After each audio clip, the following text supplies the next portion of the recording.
నేను స్టీవ్ ఒకసారి యాపిల్లో మీ అందరూ యాపిల్ ఫోన్ వాడతారు కదా, చాలా మంది యాపిల్ ఫోన్ తెలుసు. యాపిల్ ఫౌండర్ స్టీవ్ జాబ్స్ ఒక ఇంటర్వ్యూ చూస్తా ఉన్నాను.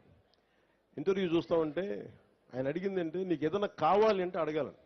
ఆయన చిన్నప్పుడు నేర్చుకునేటప్పుడు ఏదో ఒక సర్క్యూట్ బోర్డు కోసం ఎవరిని అడగాలంటే ఐబీఎం ఓనర్ని అడిగాడు.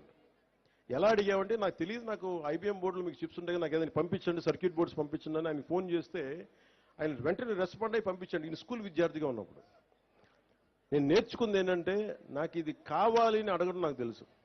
ఎంతమంది వస్తారో లేదో తెలియదు, కానీ ఈ రోజున కారుమంచి నారాయణ గారు మనస్ఫూర్తిగా వారికి నా కృతజ్ఞతలు తెలియజేస్తున్నాను.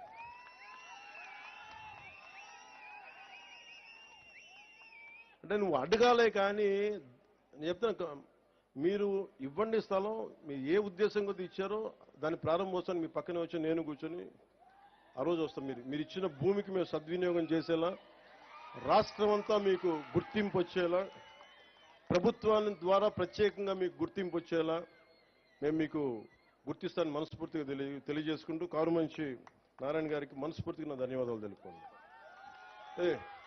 ఇప్పుడు దాకా అందరూ నా ఫోటో అడిగి నేను కారుమంచి నారాయణరావు గారి ఫోటో మధ్య ఫోటో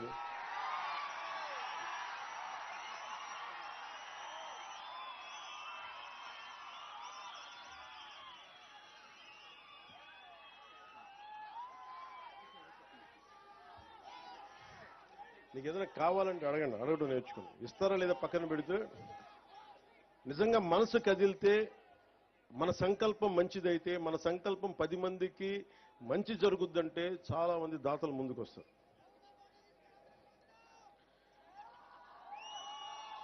నేను ఏమి నమ్మను పదాలు. భగవంతుడి సృష్టి ఒకేసారి జరిగింది. అందరం అన్ని కణాల ద్వారా బిగ్ బ్యాంగ్ థియరీ ఉంటుంది, అన్ని కణాలు ఒకేసారి పుట్టింది. అందుకని ఒకళ్ళు ఎక్కువ ఒకళ్ళు తక్కువ ఉండరు. అలాగే ఇంకేం ప్రశ్న?